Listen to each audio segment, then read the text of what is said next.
Hi everybody and welcome to Heel Heat. This is our TNA show of the week. My name is George Coles. This is my tag team partner, Moondog Rex. Thanks, Jimmy Valiant. Gary Rhodes, everybody. Fucking sorry ass. Now, the first thing we're going to talk about on the TNA show, they had a Wrestler of the Year award, and they brought out the 5 contenders: James Storm, Jeff Hardy, Austin Aries, Bobby Roode, and Bully Ray. And the winner was, as voted by the fans, Jeffrey Nero Hardy.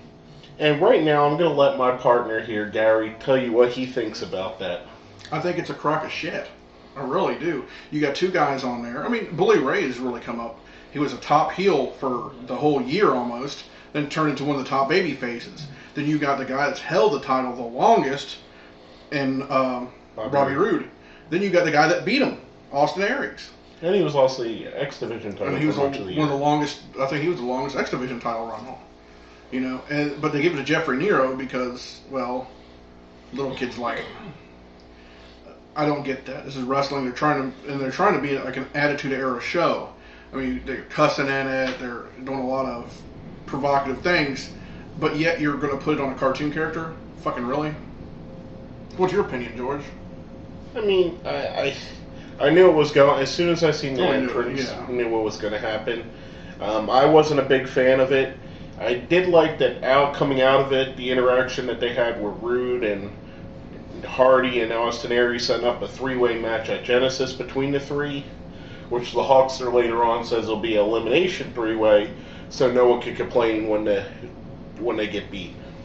I like that. What I'd like to see the first person get eliminated would be Hardy, but that's ECW style booking. You know, ECW, when a champion would lose in a 3-way, he'd be the first one eliminated, and then you knew you got a new champion. That's what happened to Awesome Taz, when he lost to Mike Awesome. Mm-hmm. Piece of shit. But anyway.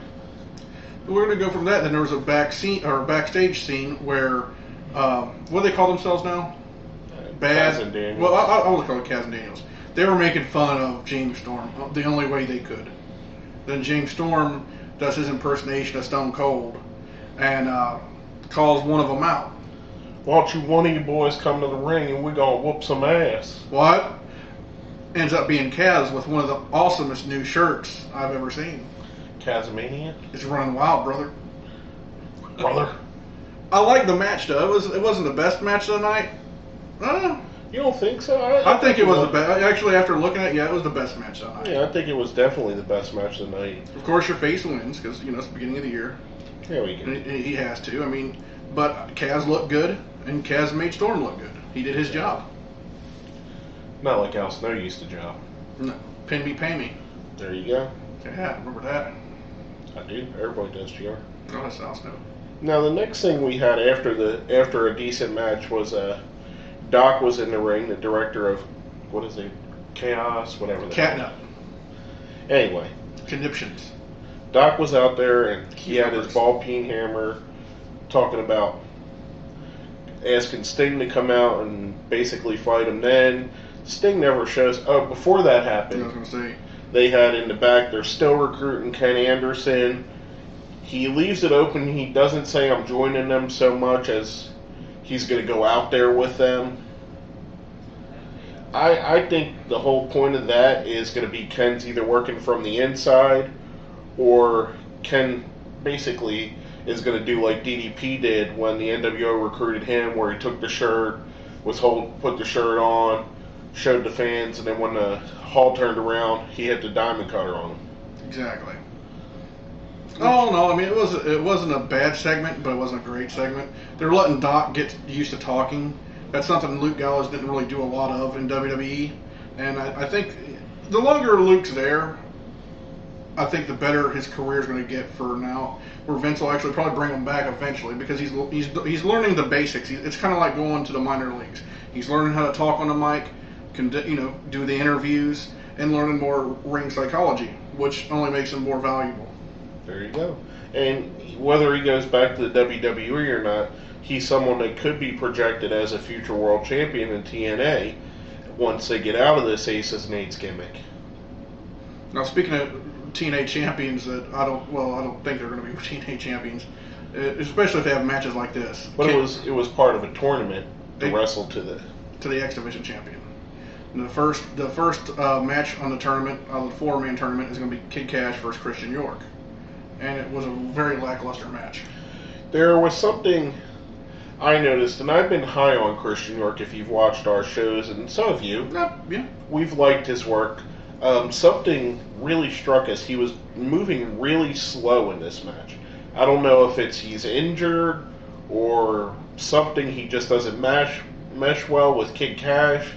But there was a lot of slowness to his movement. It wasn't as crisp as it's been. No, it hasn't. I mean, these two guys have put on way better matches since they've been with the company. But like you said, it could be time restraints, injuries. It could be anything, any of those.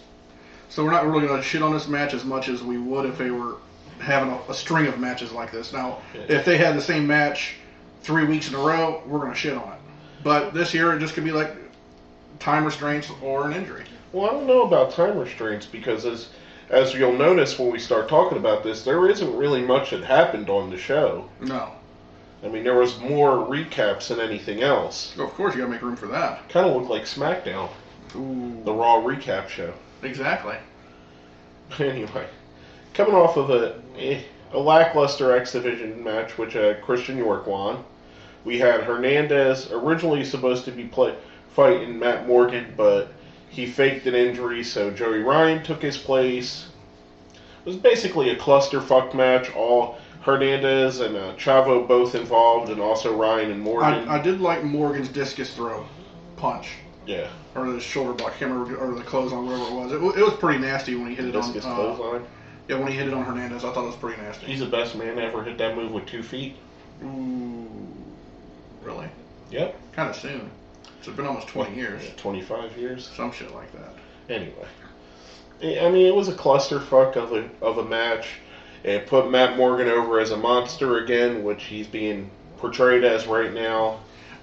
Matt Morgan has nothing but a great upside. Vince was wanting him, but that whole lawsuit shit really, Morgan had to work. Morgan had to put food on the table, so I don't blame him for having to re-sign with TNA. I mean, that was probably the only thing they could save was, keeping Morgan. This is one of the first times I've really been behind the Giant Gary's character. You like that one? Inside joke. Yes. But Matt Morgan, I've been behind his character since his comeback run. Any other time I've kind of shit on him because they've given him nonsense to work with. And this is kind of nonsense, but he's showing that he's bigger than the angle he's in. He is. I honestly see him as a shining star. It took him a while to get there, but He's finally there. Well, it takes a long time for some people to get it down packed, especially a big man, because big men usually they don't have a tendency to last too long in the same company. No. I mean, with the exception of like The Undertaker. Or Kane. Or Abyss has been... No. And right now they're tweaking his character with the whole Joseph Park thing. And I'm starting to like that more, too. Right. And after that, we had Hulk Hogan coming to the ring. Brother. Brother? I'm going to call you out, Mark. Well, Hogan says he apologizes for not being there last week, which I thought was the highlight of the show last week. The best part of the show last week. But he calls out Bully Ray. Not only Bully Ray, but my daughter, too. Brock. So why'd you do the Vince voice? I don't know. Hogan sometimes does a Vince voice. Come on. He does it at the end sometimes. Brooke. Anyways, he calls them both out, and Bully Ray admits that him and Brooke are messing around. Yeah. You're definitely suspended, brother, and take her with you. That's about it. I mean, that's all I got. It's like, you're going to take the top guy out, one of the top guys in the company out of here? You're an idiot. It was really dumb. It was one of those, if Harvey Schiller was there, he would have came down and fired Hogan for having a abuse of power. I mean, it was dumb. It's not furthering Bully Ray's gimmick. It's not furthering Brooke on television. It's a Hogan ego stroke move bringing these guys out here, in my opinion.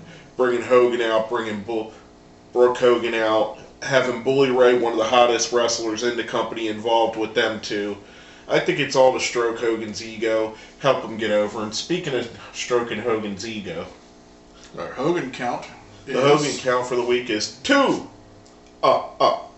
Two Thunder Lips. I don't even call him Thunder Lips no more. Hey. I'll call him Terry Bollea. Two Bolleas. Thunder Lips sounds better. Nah, I don't know. We'll think about it. I like Thunder Lips. I don't know. Rocky 3? Rocky. Rocky's the greatest boxer of all time. I think I'd rather listen to Rocky in a spelling bee than watch a Hulk Hogan match. Ooh, you know about spelling bees. It's my pet turtle. A-I-O-U. Sometimes white.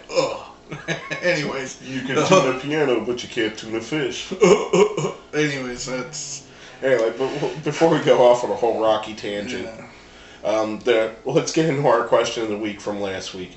Now, we posed this to you guys because it was something we were toying around with the show. Should we add a recap of the Ring of Honor television show onto our TNA show? Now, before we get into what we've decided on that, let's tell you what our fans think. The first is from our friend Paul over at the Deadly Sins. I'd like to see you guys do a separate ROH show. I don't get an ROH on TV here, and I don't read the websites unless something huge is happening. Besides, having a third week show in a week can only get you more views.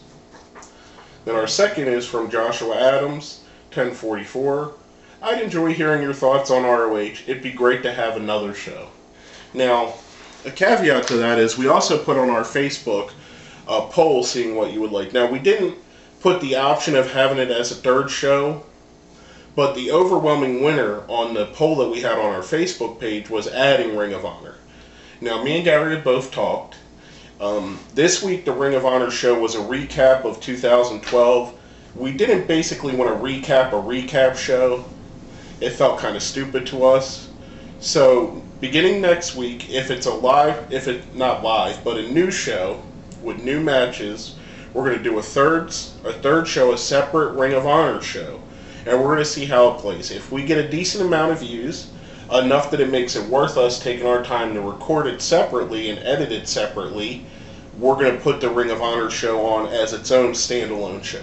Now, if it's not getting enough views to warrant us doing that, going forward from there, we're going to add it into our TNA show.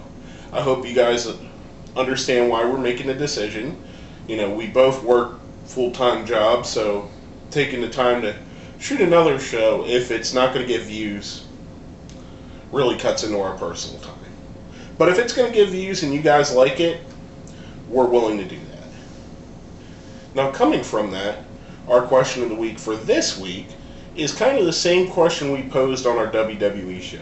The question for the WWE show was who was going to be the MVP of 2013. Montel Vontavious Porter? Yes, Montel Vontavious Porter. Awesome. Now, the question for the TNA show is the same question, but with TNA. Who's going to be the MVP of 2013 in TNA? You gotta say ballin' when you do it. Sorry. Go ahead. Ballin'! There you go. I'm the whitest guy ever. 2008 wants its joke back. Anyway, so let us know what you guys think about it. Who you think is going to be the MVP of TNA for the year? Hit us up on our Twitter. Hit us up on Facebook. Put it down where? Down there. Oh, I even crossed it that time. Put it right down there in the comments, and we'll talk about next week what we think and what you guys' opinion of that's going to be as well. There it is. Okay. Anywho. Anyways, we go back to wrestling. There was a knockouts match, tag match, Gail Kim and Tara versus Mickie James and Miss Tessmacher. It wasn't a bad match. They're really staying together. If it wasn't for the Storm and Kaz match, this would have been a match of the night. And this is a close second. Yeah, it was a really well worked tag team match. The only thing I thought was a detractor was what the hell's her? No, what's the girl's name? The referee? Taryn Terrell. Yeah. She just isn't a skilled referee. Someone like Earl Hebner needs to take her and teach her the fundamentals. You know, basically a referee, you shouldn't really even notice them that much in the match. And too much she gets herself noticed. I mean, at one point it took her like 3 seconds to get down for a pin. Another moment in the match is it wasn't the wrestler's fault; it was her fault. You could tell they were going for a spot when Gail Kim and Tara and Jesse were outside, and she's leaning over and hanging on the ropes. That's where the female wrestlers, or wrestlers period, go for their dive move, and they couldn't go for their dive move, and it was kind of late then, so they went around and attacked. Yeah. You know, I mean, it's the usual spot, and I figured that's what was going to happen, but she was in the way. Yeah, and to me, that's the only detraction I have from the match. Otherwise, other than that, the 4 girls, the 4 ladies, put on a great match, a great knockouts match, one of the better tag team knockout matches that I've seen in a while. It wasn't near as good as the Divas match. The Divas Battle Royal. Yeah, exactly. Or not Battle Royal, but the 5-on-5 thing. Yeah, but it was pretty damn good. Now, speaking of tag teaming, which me and Gary would like to do to any of those 4 ladies, we got Devon and, in the beginning of the match, a masked Aces and Eights character versus Samoa Joe and Kurt Angle in a steel cage match. For the majority of the match, Joe was working alone because Angle was locked down. Because Doc, the developer of construction, Something like that. Whatever, attacked him from behind and locked him out. And for the majority of the match, Angle was trying to get in, and finally was successful. And then they hit their moves, they get over on them. Then all 20 of Aces and Eights come into the cage, start beating them down, which brings out Sting. And the thing I didn't like about Sting's debut, or re-debut, whatever you want to call it, is it was kind of lackluster. You don't have no spot where he comes in, the lights don't go out. All of a sudden, you look at the door and right there's Sting walking in. Yeah. It was really... He didn't drop from the rafters, or there wasn't the normal shut the lights off and Sting standing in the ring. It was very plain. He didn't rip up through the mat. Something different, you know. Something that Sting's been known to do. Do something like that, you know. You're coming back and he just walks right in the ring and starts attacking the guys. Yeah, he beats down the whole crew with a bat. Leaves one guy, the big guy that was Devon's partner, in the ring, and he gets unmasked. And who is it? Mike Knox. And they actually said Mike Knox. I don't know if that's his real name or not. We didn't really take a chance to look. No, it's not his real name. I checked before we came out here. Well, they did say he was Mike Knox in WWE, so they might be calling him something else totally different next week, and they haven't figured out a name for him yet, which I think by the time they unmask somebody, they should have a name. Exactly. And Mike Knox is better known for being part of the real ECW. Say what? The real ECW. You like the real Mr. Perfect Terry Taylor? Exactly. Whatever you want to say. Anyways, he was part of the fake ECW. Is that better?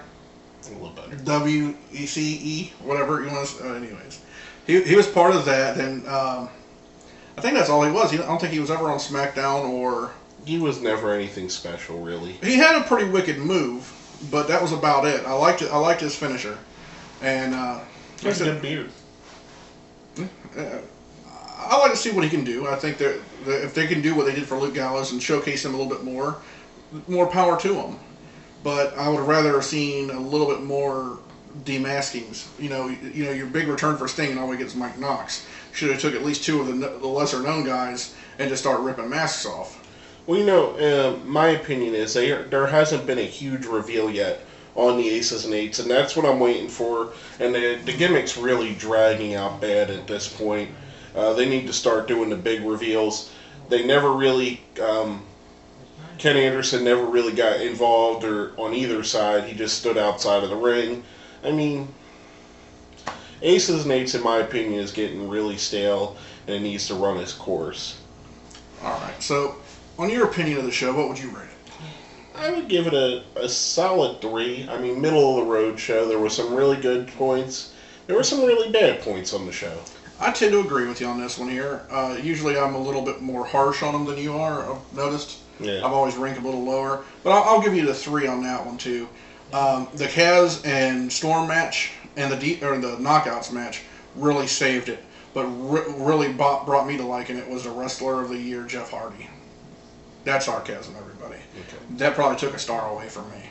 Now, speaking of not Wrestler of the Year, but the Web Designer of the Year, we want to say a big, big thank you. If you noticed on our Raw show, we have a thumbnail for Raw. When we put this up, our TNA show, we also have a thumbnail made for that from our friend Warren Rowe over at Rowe Web Designs. Thank you so much. We appreciate everything that Warren does for us. He's one of our biggest supporters, one of our biggest fans. He's a good friend of ours. Every one of our graphics is basically done by him. The promo in the beginning of our show is done by our friend the Mass Tweeter. Warren does every other graphic that you see on our shows, on our websites, anywhere, our Facebook, our Twitter. Everything you see, Warren's done. He's a tremendous, tremendous graphic artist. He's a tremendous web designer. Go to Row Web Design and check out everything he has there. I'll put a link to his actual website. If you're in need of anything, go see Warren before you see anybody else, because the guy is amazing, and above everything else, he's a great guy. Yes. And he's 100%. He's been 100% behind what we do here, and we cannot appreciate more what Warren has done for us. No, can't. But anyway, basically after kissing Warren's ass for the last 2 minutes, that's Why'd you spit that corn and those peanuts out of your mouth? Warren, we love you, Thanks, brother. Thank you very much, and pretty much that's all I got to say about this. Is there anything you need to add? Wrestler of the Year, Jeffrey Nero Hardy. My name is George Coles, I'm Gary Rhodes. and this has been Heel Heat.